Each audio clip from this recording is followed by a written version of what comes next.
mencerahkan, menggerakkan, menggembirakan. Enggak hanya banyak masjid yang saya datangi. Anak muda itu cuman biasanya karena dia kebutuhannya masjid biasanya media, cuman disuruh nyoteng tok. Tok itu bahasa Jawa ya. Cuman disuruh mensyuting saja, masalah dia sholat atau tidak, atau tahajud atau tidak, enggak dibahas. Kalau di kami enggak, tahajud enggak boleh lobang. Nah itu karena itu kunci rahasianya, kelebihan masjid. Kelebihan masjid 3A-nya bagus, maka dia harusnya bisa menjaga 3K. Kenapa? Yang punya 3A ini pasti orang-orang soleh. Aset fisik yang punya masjid pasti, nah kan di sini PDM ya, kan di sini orang soleh. Yang punya aset pengalaman pasti orang soleh di tempat ini. Kalau tempat ini loh ya, tempat luar lain, ya, nah itu. Nah, punya aset relasi kan enggak mungkin. Mas Agung saya kenalkan yang punya diskotik, kan enggak mungkin. Yang kita kenalkan pasti orang-orang yang lebih baik. Itu Mas, memang problemanya itu banyak masjid tanda kutip dipikirnya membuat anak muda masuk masjid dikasih kompetensi. Padahal enggak, karakter harus tetap. Karena buat apa masuk masjid tapi enggak ada karakter? Benar? Ada pertanyaan lagi? Iya Pak. Terima kasih. Ini sangat luar biasa hadis menjamin bahwa walaupun al-bawfil masa. Iya. Budaya kita. Saya sebenarnya ingin nyari masjid yang ada di Kota Bandung yang punya Muhammadiyah. Mana yang akan dijadikan prototipe yang diutarakan Bapak Presiden. Mohon maaf. Saya juga salah satu penggagas masjid makan-makan. Iya. Yang dengan kawan-kawan. Iya, Mas Fadli ya. Di wilayah saya itu ada masjid. Waktu itu kan pemiliknya itu, mohon maaf, dia setiap bikin perumahan, dia bikin dulu masjid. Nah, saat itulah rekan-rekan itu ya bagaimana cara menguruskan itu, diskusi dengan kami Pak. Qadarullah Allah ya. Saya kan masjidnya juga ada di samping saya tuh masih ingin ya karena kan tipe-tipe yang bertempur ini kan sudah terbiasa dari Muhammadiyah itu paling kompeten lah, sudah hafal bagi pertahanan. Pada saat itulah apa yang diterapkan tadi Bapak. Jadi kita itu adalah menjual program. Menjual program. Kami tidak bawain proposal enggak. Jadi kawan-kawan saat itu yang beberapa orang ini kita mengumpulkan 10.000 masing-masing. Akhirnya diberikan makan. Saat itu masjid Baitul Huda diberikan makan 1 hari 2 hari terus. Kita tidak dapat apa-apa. Qadarullah pas begitu masuk angka 4 bulan, melalui fundraising itu muncul beberapa juta. Itu yang salah satunya. Memang yang kami harapkan pun juga kita pikir bersama nih, mohon maaf rekan-rekan sekalian, bapak sekalian, karena masjid ini bukan masjid Muhammadiyah yang kita bikin. Yang masjid Baitul Huda itu bukan Muhammadiyah, tapi orang-orangnya Muhammadiyah gitu. Nah sekarang kan tidak lagi kan di masjid makan-makan yang tempat saya tinggal sekarang itu sekarang sudah tidak lagi, karena itu akan dijadikan perumahan. Dan akhirnya gimana? Inisiasinya adalah kita membeli mobil. Namanya itu mobil makan-makan sekarang. Jadi mobil makan-makan sekarang ini akan bertempur ke masing-masing masjid mana yang memerlukan untuk ikut sekarang. Akhirnya mohon maaf, terus terang PCM tidak punya masjid. Artinya itu karena ini kan PDM yang yang megang. Akhirnya kawan-kawan saya yang masjid itu tidak lagi saya tarik ke sini Pak. Tadi pagi di Masjid Alifan ini yang biasa ngaji bareng-bareng kurang lebih 120, saya di sini kan. Setelah ngaji kita kasih makan. Semuanya 150. Ini kaitannya sama bahwa tadi ini yang sangat luar biasa. Saya sangat tertarik dan sangat senang kayaknya menarik sekali gitu. Cuma yang perlu kita bina itu adalah di fundraising. Karena memang di fundraising ini kita kurang cara bertempurnya. Kalau tadi sudah injak relawan, sekarang kawan-kawan relawan sekali angkat. Kita kasih honor satu bulannya 1.200.000. Besar itu. 1.200.000. Jadi mereka itu sudah bertemu di alam ini. Bahkan kemarin waktu yang kurban bukan dari kebanyakan bukan dari luar negeri ya. Luar negeri datang acara itu mungkin sebagai sharing saja, nanti tinggal yang tadi yang karakter ini mungkin pikir kita bersama yang kita jadikan prototipe, dan memang ini mah serius Pak. Kalau tidak serius yang kawan-kawan yang tadi muncul itu saya tarik ke situ. Sekarang prinsip bagi akhirnya kita beli tanah wisata 2 miliar, rencananya itu sudah akan dibangun masjid, namanya Masjid Makan. Itu bukan dari orang. Saya sedang berpikir gimana caranya gitu, kalau kata sudah mana sih yang khususnya di Kota Bandung yang kita bikinkan menjadi prototipe mana gitu, karena memang harus mudah. Ya ini ya sekarang Masjid Baitul Huda dikembalikan ke mereka, ke masyarakat, dan kamilah yang akan tinggal di barangkali bisa ringan ya. Iya, terima kasih. Jadi Waalaikumsalam wabarakatuh. Pengalaman yang luar biasa ya Pak ya. Yaitu pada dasarnya pasti problematika masjid itu macam-macam. Kita nggak usah khawatir. Namanya setan pasti nggak akan ridho kepada kita, maka akan diganggu bermacam-macam, bahkan sampai akhirnya dibenturkan antar ormas. Nah, kalau nggak gitu setan nggak punya kerjaan. Iya kan, itu yang menjadi tantangan kita. Itu bisa nggak, keyakinan kita yang harus kuat, karena kita itu melihat masjid hanya sekedar tempat sholat, maka kita datang ke masjid hanya di saat waktu sholat. Benar? Nah, sekarang kita harus punya keyakinan di masjid itu yang punya 3A yang berlimpah seperti ini harusnya bisa bangun 3K. Nah, nggak boleh ada keraguan di dalam hati kita. Saya kadang-kadang, maaf ya, awalnya ada yang datang itu ke tempat saya ingin jadi marbot, itu pakai anting-anting. Gimana? Anak laki pakai anting-anting. Ditolak atau enggak itu enaknya? Kan secara fisik sudah tampak kalau dia tidak pantas jadi marbot. Singkat cerita, program kami tadi kan minimal 2 minggu di tempat kami untuk penjajakan dulu 2 minggu. Tahu-tahu ayahnya datang ke tempat kami.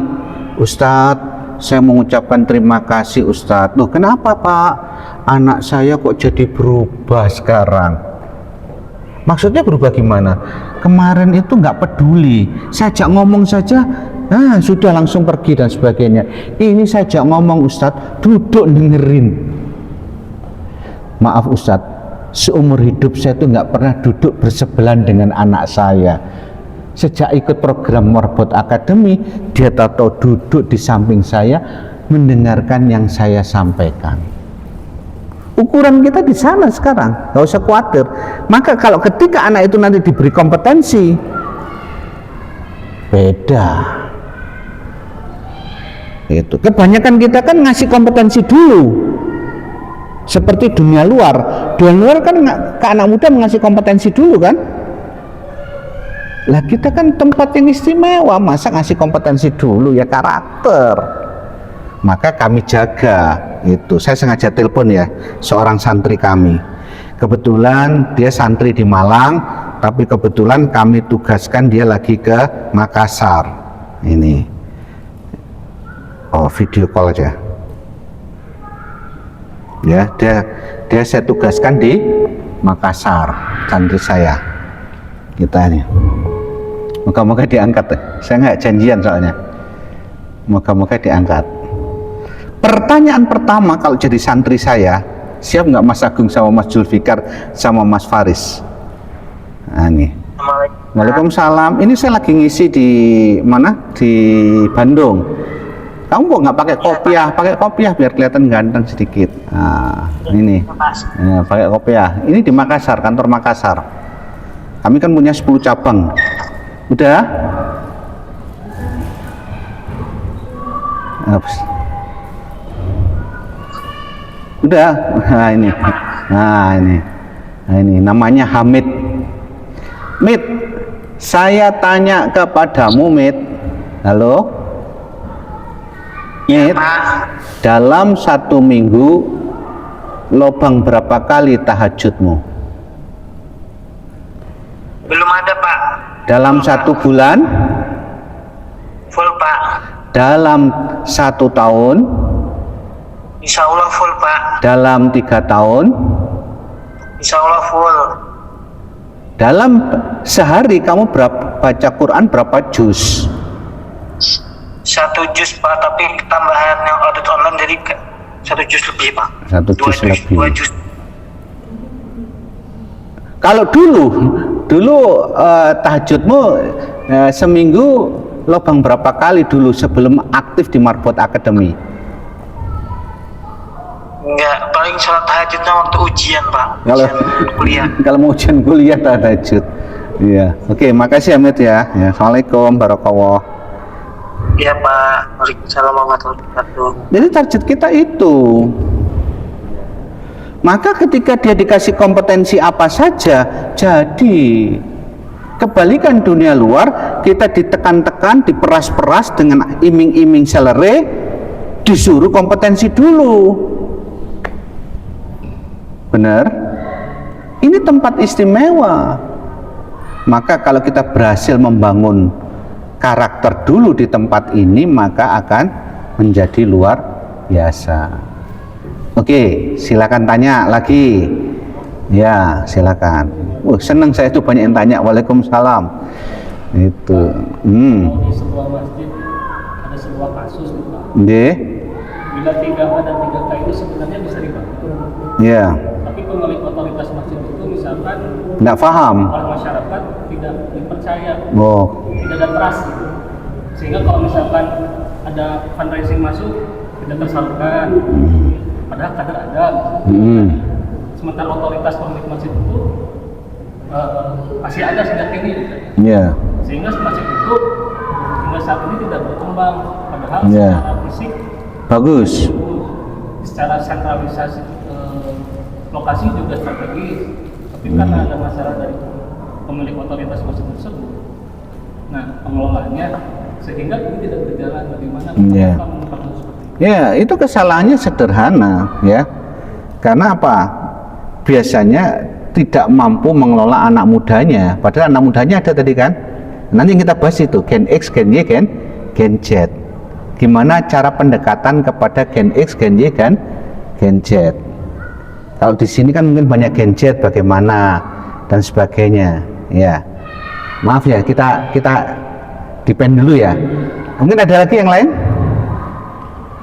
Nggak ada? Pokoknya kalau saya ngisi harus bertanya, karena saya bukan ustadz motivator. Saya cenderung teknis, ya itu. Oke, sekarang kita masuk ke Gen X, Gen Y, dan Gen Z. Ya, ini materi 6. Jadi mengenal Gen X, Gen Y, Gen Z. Nah ini. Jadi kalau kita bagi perubahan di lingkungan kita itu cenderung karena faktor budaya, teknologi, dan lingkungan. Ingat-ingat, pasti terjadi perubahan. Gara-gara teknologi HP muncul perubahan budaya dan perubahan lingkungan. Entah karena sesuatu hal, mungkin perang atau sebagainya, otomatis perubahan juga akan terjadi. Singkat cerita, akhirnya dikumpulkan menjadi seperti ini. Lah, dikumpulkan berdasarkan asumsi-asumsi. Ini kan teori psikologi barat ya, dikembangkan seperti ini. Ada namanya gen maturis. Maturis itu di saat terjadinya perang dunia, karena banyak yang mati akhirnya disebut mature. Mature itu kan banyak yang mati ya. Singkat cerita, setelah perang dunia akibatnya manusia cenderung bereproduksi, maka disebut baby boomers. Nah, di saat muncul revolusi industri itu muncul Gen X. Nah ini Gen X. Gen X itu munculnya di saat revolusi industri. di mana orang tua Gen X cenderung bekerja kedua-duanya. Kenapa? Pekerjaan gampang pada waktu itu. Ya, dibandingkan hari ini ya, dulu itu gampang sekali. Kenapa? Muncul revolusi industri, semua akhirnya muncul, kantor muncul, perusahaan muncul, pabrik muncul, sekolahan muncul, semua muncul. Nah, akibatnya anak-anak mereka cenderung ditinggal di rumah, termasuk saya. Saya ini Gen X. Kenapa kok saya jadi Gen X? Ya karena saya kelahiran di itu. Tapi akibat karena orang tua saya bekerja, akibatnya saya di rumah ngurus rumah dan adik-adik saya. Sehingga saya perfect. Saya bisa A sampai Z karena bisa ngurus rumah dan bisa masak, bisa belanja, bisa setrika, bisa cuci-cuci. Wah, komplit. Sehingga Gen X disebut gen yang perfect, cenderung sempurna. Lah, kemudian muncul ledakan komputer, maka muncullah Gen Y. Gen Y ini senengannya laptop, ya, senengannya laptop. Gen X, gak mungkin Gen X ya, Gen Z, gen milenial ya, maka senengannya bawa tas ransel ya. Itu ciri Gen Y. Ya. Kalau Gen Z suruh bawa tas ransel, nggak mau. Ngapain? Cuman butuh nyaku ini saja cukup kok. Iya kan? Nah, ciri Gen Y itu senangnya bawa laptop, macam-macam. Untuk buka laptop dia butuh tempat, akhirnya muncul kafe. Nah, itu ciri-ciri Gen Y. Gen Z muncullah HP.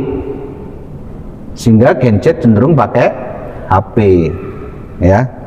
Singkat cerita, ya Gen X, Gen Y, Gen Z ini terutama terjadi sering kadang-kadang perbedaan budaya dan teknologi. Nah, akhirnya seperti ini, cenderung Gen Z itu musuhan sama Gen X. Artinya tidak mampu berkomunikasi. Karena apa? Memang budayanya beda. Ya, perbedaannya seperti ini. Lah, ini ya di foto ya, ini penting sekali agar nanti kalau terima remas, terima macam-macam ngerti. Gen X cara komunikasinya cenderung terstruktur. Terstruktur itu berarti apa? Sopan santun.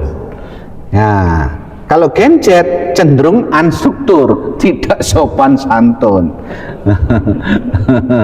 Mengapa demikian? Karena waktu Gen X sumber informasi utama adalah orang tua, maka dia santun, hormat kepada orang tua.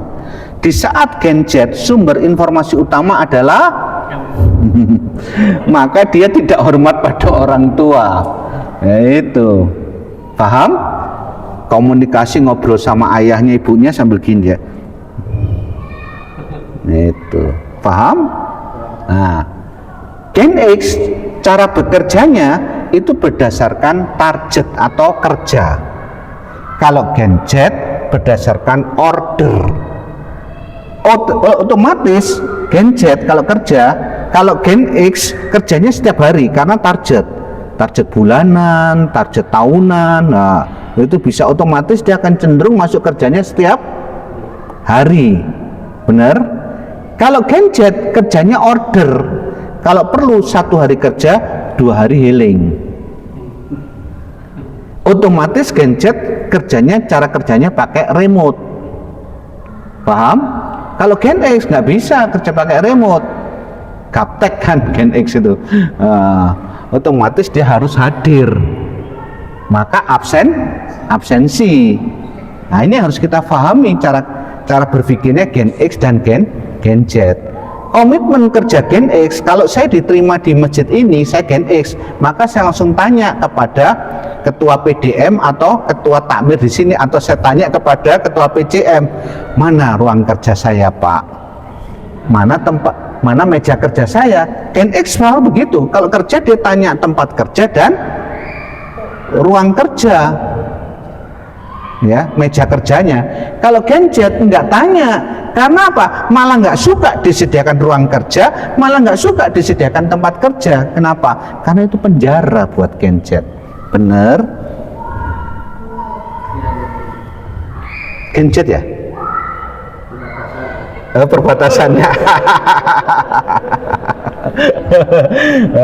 Maka kalau kemudian ini ada cerita, saya lagi ke Bali, ke masjid namanya Silaturahmi, ketua takmirnya namanya Ustadz Ramli.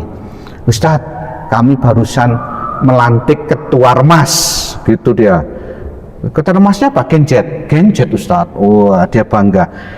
Terus dipanggil ketua Ormasnya, diajak kenalan dengan saya. Setelah itu ketua Ormasnya pergi kan, meninggalkan kami berdua. Langsung saya bilang gini, Ustadz, itu 2 bulan lagi nggak ada di sini. Benar tuh Ustadz? Iya kan Genjet. Genjet tuh nggak bisa dikasih jabatan, nggak bisa dikasih meja, nggak bisa dikasih ruang. Oh, dikasih jabatan. Oh, kalau Gen X butuh dikasih jabatan. Kalau Gen X nggak dikasih jabatan, dia nggak akan datang lagi ke sini. Itu 2 bulan kemudian saya ke Bali lagi. Tato diberitahu sama Ustadz Romli, bener Ustadz, anaknya sudah hilang. Tuh Genjet. Karena Genjet nggak mau di penjara, itu nggak mau. Karena dunianya kan besar, dunia luas, bisa ke Antartika, bisa kemana saja di sini. Lah kok tahu-tahu dikasih meja kerja. Nah itu kan, itu paham sampai sini? Nah itu. Nah kalau Genjet, cara kerjanya bukan ukurannya tempat kerja, tapi kesepakatan. Biarkan aku kemana saja, yang penting targetnya atau ordernya terpenuhi. Pada suatu hari saya naik pesawat menuju Makassar, yaitu di samping saya Genjet. Sudah kerja Mas? Sudah Pak. Sekarang mau kemana? Mau ke mana itu yang tempat diving yang paling bagus tuh, Halmahera ya, Maluku itu Halmahera ya. Mau ke Halmahera Pak. Mau ngapain? Diving. Loh, katanya sudah kerja tapi kok diving? Ya kan bisa dikerjakan pakai laptop, Pak. Yang penting kesepakatannya. Maka nanti ketika kita Ramadan, supaya bisa mendekati Genjet, buat kesepakatan. Nah, itu. Maka tadi saya tahu-tahu bawa beras ya ke masjid, terus kemudian Genjetnya saya panggili, bungkusi, kemudian disalurkan. Seneng, Genjet seneng pekerjaan yang sifatnya short term, karena Genjet kelebihannya adalah multitasking. Kalau kita Gen X apalagi itu nggak bisa multitasking, seharian dia ngerjakan cuma satu pekerjaan. Tapi kalau Genjet kelebihannya pagi ngerjakan ini, siang ngerjakan ini, sore ngerjakan ini, itu Genjet bisa. Oleh karena itu kita pengelola masjid harus paham, jangan berharap Genjet dari pagi sampai sore di masjid, nggak bisa. Cuman pagi saja bantu saya ya buka konter depan, selesai. Begitu Genjet. Tapi kalau Gen X ya kan sudah mbah-mbah ya atau bapak-bapak, bantu buka konter seharian bisa. Itu kelebihan masing-masing daripada, yang penting kita ngerti. Jadi kalau pakai Genjet jangan lama-lama. Seperti video tadi saya, hanya bungkusi kemudian nyalurkan, selesai. Nah itu ya, kita bahas nanti kelebihan dan keunggulan Genjet. Gen X itu loyalnya kepada yang terbaik di sini. Loyalnya di sebuah tempat, siapa yang terbaik, maka dia Gen X akan loyal. Kebetulan di tempat ini yang terbaik adalah beliau, maka Gen X cenderung loyalnya ke beliau. Gen X loyalnya kepada orang yang memang terbukti baik dan bisa menjadi contoh, Gen X. Kalau Gen Z loyalnya kepada yang punya follower paling banyak. Itu yang jadi masalah, ya kan? Oh, kalau yang punya follower banyak gitu ya, lagi ngetik apa gitu ya di medsosnya ya, oh langsung diikuti oleh Gen Z. Itu. Inilah yang harus kita pahami. Ya. Terakhir, kalau Gen X, kalau kepedulian bilangnya gini, Dad, lihat tuh tetangga sebelahmu itu loh, tetangga sebelahmu tuh susah banget hidupnya, maka kamu harus bersyukur. Oh kena, kalau Gen X digitukan, Gen Z digitukan, nggak kena. Ya itu, malah diginikan. Mas Julfikar, lihat tetangga kita sebelah, hidupnya susah dan sebagainya. Tahu Mas Julfikar bilang gini, salahnya sendiri males. Digituin, paham nggak? Kok nggak paham kayaknya wajahnya? Ya paham ya? Gitu Gen Z, nggak mau diajak. Ini yang harus kita pahami. Tetapi ya setelah kita paham ini, teori-teori ini termasuk saya tidak sepakat, tidak setuju. Pembedaan ini kan sebetulnya akibat lingkungan, budaya dan sebagainya, bukan akibat agama, bukan akibat akidah. Maka saya disclaimer saya adalah pembedaan gen ini tidak berlaku apabila kita menjadi anak soleh, karena anak soleh pasti biru walidain. Kan tidak mungkin anak soleh ngomong sama orang tuanya sambil pegang HP sekalipun dia Gen Z, bener? Dia akan oh iya Mi, iya Bi. Nah. Maka oleh karena itu sebetulnya perbedaan gen-gen ini bisa kita anulir kalau kita sebagai orang tua sepakat melahirkan, mendidik anak soleh. Masa anak soleh ditelepon orang tuanya nggak diangkat? Oh dia angkat. Diajak ngomong yang baik-baik, ya pasti diikuti anak soleh. Itu benar. Nah itu hati-hati. Kemungkinan juga selain orang tua yang tidak berhasil membuat anak soleh sehingga dipengaruhi oleh perilaku lingkungan, budaya dan teknologi, mungkin juga masjidnya yang nggak berhasil membuat anak muda tertarik masuk masjid. Kalau anak muda nggak tertarik ke masjid, berarti kan dia cenderung tidak menjadi anak yang maksudnya menjadi anak yang tidak soleh. Benar? Ya. Terakhir sebelum bertanya, kelebihan Gen X dan Gen Z. Kelebihan Gen Z, dia melek teknologi. Gen Z punya kemampuan multitasking. Udah paham ya tadi multitasking ya, bisa bekerja dalam sehari bermacam-macam pekerjaan. Kelebihan Gen Z ya, orientasinya hasil bukan proses. Kalau Gen X itu proses, kalau Gen Z hasil. Maka kalau mau ngundang Gen Z masuk masjid, jangan ngajak membuat proposal, nggak akan ada yang datang. Karena membuat proposal itu proses. Ayo kita menyiapkan Ramadan yuk, pertama-tama buat proposal, kemudian buat ini sampai Ramadan. Kabur semua Gen Z dari masjid kita. Mas Faris, untuk membuat anak muda itu nanti mau Ramadan di sini, langsung aja kasih tugas apa. Satu orang masuk Mas Agung kasih tugas apa langsung. Tapi jangan tugasnya panjang-panjang. Saya sering menasihati orang tua kan berkeluh, Mas saya itu kok punya anak nggak menurut dan sebagainya. Anaknya apa Bu? Gen Z. Bu, anak Gen Z itu nggak bisa seperti Gen X.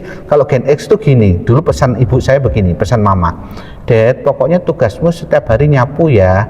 Sebelum kamu berangkat sekolah, tolong sapu rumah dulu ya. Oh, itu perintah itu nggak perlu diulang 2 kali atau 3 kali, pasti akan dikerjakan tanpa diperintah lagi. Kalau Gen Z tidak bisa, harus perintah itu diulang-ulang. Karena Gen Z tidak orientasi proses, orientasinya hasil. Kenapa kok Gen Z tidak berorientasi proses sedangkan kemudian diorientasi hasil? Karena ada ini. Apalagi ada AI. Ngapain mikir? Buat skripsi sekarang bisa lebih cepat kan? Nah, paham? Jadi kita nggak boleh marah ke Gen Z karena kita ngerti, terutama yang Gen X yang ngerti. Gen Z itu dibesarkan dengan teknologi yang super canggih, maka ngapain berproses? Kalau perlu jadi Superman langsung, kalau ada sinar X atau apa gitu, ibaratnya kan begitu. Nah itu, mulai paham sekarang? Nah itu. cara ngomong ke Gen Z, jangan ngomong ke sok-sok pinter gitu ya. Kalau semakin kita tunjukkan kepintaran kita atau sok tahu kita, malah Gen Z nggak nurut kepada Mat Faris, nggak nurut malah. Karena kita IPM kan, ngomong ke Gen Z sepentingnya, setugasnya, tapi kita harus tahu dia harus berhasil, karena dia orientasinya hasil. Ya. Contoh kita minta tolong tadi pagi gitu, nanti ada tamu Ustadz Dedi, ya, wah kamu nanti nyiapin ya, siapin, kamu nanti jadi MC-nya, kamu nanti nyiapkan backdrop-nya, kamu nanti nyiapkan kuenya, nggak datang ya, kabur. Nanti siang ada Ustadz Dedi, bantu saya ya, kamu mungkin bagian yang belikan kue, cukup. Itu cara ngomong dengan Gen Z. Tapi nanti setelah belikan kue, bantu ya masang backdrop ya. Itu namanya multitasking. Nah, kitanya yang sadar, terutama kalau kita punya anak Gen Z, merintahnya jangan satu kali diharapkan selesai semua. Enggak, ya harus berulang-ulang. Contoh, saya sering bilang begini, Bu, ingin ngajak anaknya ke masjid. Iya Ustadz, besok Sabtu kan ada sarapan di masjid, iya kan? Iya Ustadz, bilangnya gini, tapi malam Sabtunya, jangan bilangnya hari Seninnya. Bakal dia akan siap-siap meninggalkan rumah untuk minta izin tidak ikut bantu ke masjid. Jadi besok Sabtu atau Ahad pagi kita sarapan kan di masjid ini, maka baru malam Sabtu malamnya ngomong, Mas bantu Abi ya. Apa Abi? Besok Abi itu kan kelabakan, gara-garanya kan banyak jamaah, Abi perlu dibantu bagikan makanan, titik. Itu cara ngomong dengan Gen Z. Wah, hari Senin ngomongnya, nanti Abi hari Ahad akan bagi makanan di masjid, nggak datang. Jadi caranya bicara begitu dengan Gen Z. Kenapa? Dia sangat sibuk dengan ini. Ini memang luar biasa, ini harus kita akui ya. Itu. Nah, kemampuan Gen Z, positifnya Gen Z itu fleksibilitas dan adaptifnya sangat tinggi. Orang kalau orientasi hasil, fleksibilitas dan adaptifnya sangat tinggi. Kalau orang orientasi proses, contoh ya saya orientasi proses ya, gitu ya. Katanya acaranya akan dihadiri masjid. Lah kok cuma segini yang hadir? Orientasi proses. Ini pasti panitianya nggak serius nih. Bener? Itu orientasi proses. Tapi Gen Z enggak. Gen Z kadang-kadang cuma ikut datang, nimbrung, sudah selesai. Dia enggak berpikir seperti kita begitu, berpikir proses. Itu kelebihan Gen Z, kemampuan adaptasinya tinggi, fleksibilitasnya tinggi. Yaitu yang kasus kemarin di gunung-gunung banyak yang tersesat. Aslinya kan cuma diajak temannya, ayo hiking yuk, langsung berangkat tanpa ilmu, akhirnya wassalam di gunung. Ya itu, paham sampai sini? Nah, kesadaran sosialnya Gen Z itu tinggi. Karena dia fleksibel adaptif, maka kesadaran sosialnya tinggi. Itu. Nah, ini yang kadang-kadang perlu kita gali. Oleh karena itu, kalau membuat Gen Z datang di masjid, buatlah kegiatan-kegiatan sosial seperti tadi, berbagi beras, menjadi mentornya anak-anak. Itu malah seneng Gen Z, tapi pendek ya. Jangan dibuat perintah, kamu pokoknya jadi mentor setiap minggu ya. Oh, nggak datang. Gitu. Oh, saya punya ini kak, punya kesibukan ini kak, dan sebagainya. Gen Z, kita nggak boleh marah. Nah, itu karena dunianya berbeda. Ya, kekurangan Gen Z, ketergantungan kepada teknologi sangat tinggi, kurang pengalaman kerja otomatis, ya, karena multitasking otomatis tidak membentuk pengalaman kerja, kurang keterampilan otomatis. Karena multitasking, ini sedikit dikerjakan, kecenderungan berpindah-pindah kerja karena multitasking, maka Gen Z nggak seneng. Hari ini Gen Z nggak seneng jadi pegawai negeri. Gen X seneng. Kenapa Gen Z nggak seneng jadi pegawai negeri? Ya maaf, itu tadi Satu kerjaan terus menerus, buat dia itu penjara. Mendingan saya bisa bebas. Itu. Nah, terakhir, akibat teknologi maka Gen Z mengalami kesehatan mental. Penyakit Gen Z. Nah, ini namanya pertama YOLO. Yaitu karena dia menganggap hidup itu hanya satu kali, maka dia menganggap ngapain mikir macam-macam, ya kan? You only live once, kamu hidup hanya satu kali. Kemudian yang kedua adalah FOMO, penyakitnya Gen Z, ya. Gen Z itu takut tidak terkenal, bukan takut tidak kaya, tapi takut tidak terkenal. Maka medsos luar biasa Gen Z, ya. Ini yang negatif ya, yang positif tadi kan udah banyak ya. Yang berikutnya adalah agnostik. Agnostik itu dia Muslim tapi tidak yakin pertolongan Allah. Mengapa? Karena memang ibadahnya kurang. Nah, kita harus membantu Gen Z, ya. Jam koma, ngantuk berat di siang hari. Ada lagi yang terbaru adalah ini, quit quitting, ya itu. Jadi Gen Z itu senengannya apa? Ketika pertama kali diberi kerja dia nggak serius, tapi begitu terakhir serius. Ada lagi penyakit yang terbaru namanya brain rot. Nah, brain rot. Brain rot itu hati-hati, kita juga bisa kena. Kita itu kan lihat YouTube begini ya, YouTube ataupun apapun ya. Kadang-kadang begitu saya buka YouTube, scroll, dicoba dibuka. Isinya cuma gitu aja, scroll lagi. Itu tanpa kita sadari melelahkan otak kita. Ya, melelahkan otak kita. Akibatnya cenderung setiap setelah duhur kita kelelahan. Di Jepang enggak.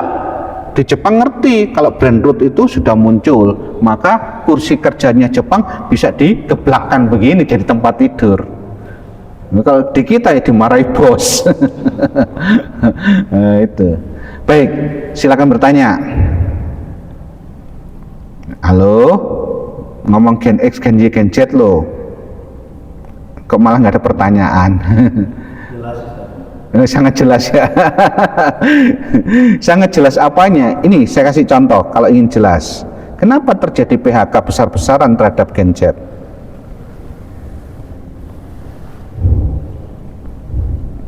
Ini penting kita pahami. Secara normal dikatakan Gen Z banyak kekurangannya, kurang pengalaman dan sebagainya. Kalau saya enggak, saya lebih cenderung ini karena faktor komunikasi. Karena apa? Tidak hanya ketua takmir yang hari ini Gen X, bahkan direktur, manajer perusahaan cenderung Gen X, karyawannya Gen Z. Nggak senang lihat Gen Z yang seolah-olah males, seolah-olah nggak mau proses, seolah-olah yaitu nganggur atau apa. Akhirnya hari ini seperti ini. Makanya Gen Z hari ini memenuhi ojol. Tuh miris ini. Maka saya tantang masjid, kalau paham Gen Z, buka pintunya selebar-lebarnya untuk Gen Z. Karena apa? Ini generasi yang akan mungkin menjadi pemimpin akan datang, tapi kita nggak siap membina mereka, maka mereka akan rusak. Kalau mereka rusak, negara kita tuh. Ayo membina Gen Z, terutama IPM ya, IPMW, ya apa? IPW, PDPM ya ini ya, PDM ya. Ya saya nggak terbiasa dengan istilah IPM, soalnya saya jarang dengan anak muda kalau di Malang. Ya, oke, silakan bertanya. Berarti Ustaz, maaf, di antara X dan Z itu di tengah-tengahnya ada Y. Berarti kami itu adalah penyambung tugasnya antara X ke Z. Bagaimana? Kalau Gen Z cenderung malah ke Gen Alpha. Kalau Gen Y cenderung ke Gen X.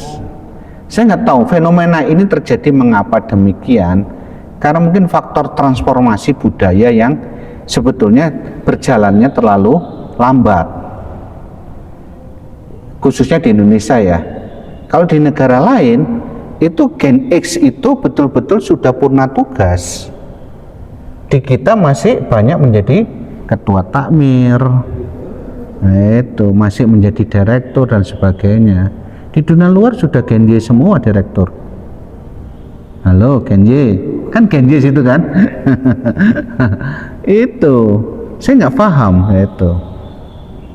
Ya itu, kapan-kapan kita bahas ya. Sebetulnya saya punya informasi-informasi mengapa negara lain bisa lebih cepat.